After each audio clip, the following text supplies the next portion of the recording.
Absolutely. So we are very excited to present the data.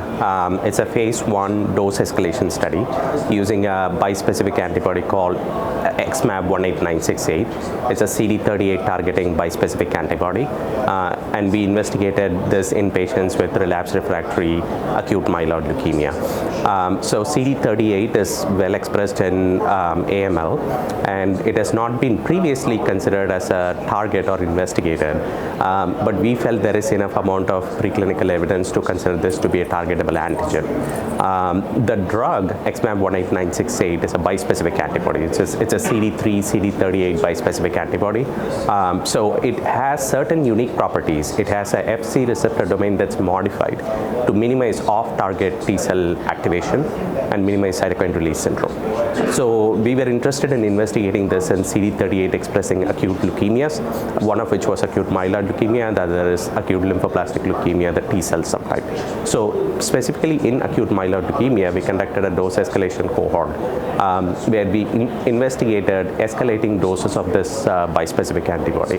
So to be eligible, patients were to be older than 18 years of age or above, with a diagnosis of relapsed refractory acute myeloid leukemia, CD38 expression of at least 20% by flow cytometry or immunohistochemistry, and then they were treated with escalating doses of the drug based on the cohort. So we investigated 4 different doses of the drug, starting from 0.8 milligram all the way to more than 1.3 milligram, and what we found at this point of time was the drug at this point of time seemed to be well tolerated.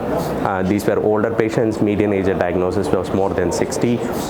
These patients were previously treated with multiple lines of therapy for AML, including 92% of patients who were previously treated with venetoclax-based therapy, and patients were enrolled in these dose escalation cohorts.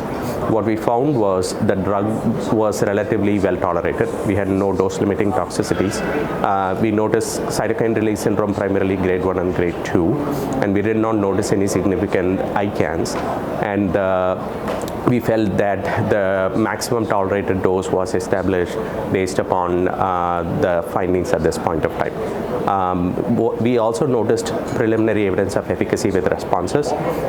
We did see MRD negative CRs in each cohort of cohort level, the second and the third cohort in dose escalation. These are patients who came in with MRD positive state, and they were able to convert to MRD negative state, and then subsequently proceed on to allogeneic stem cell transplantation.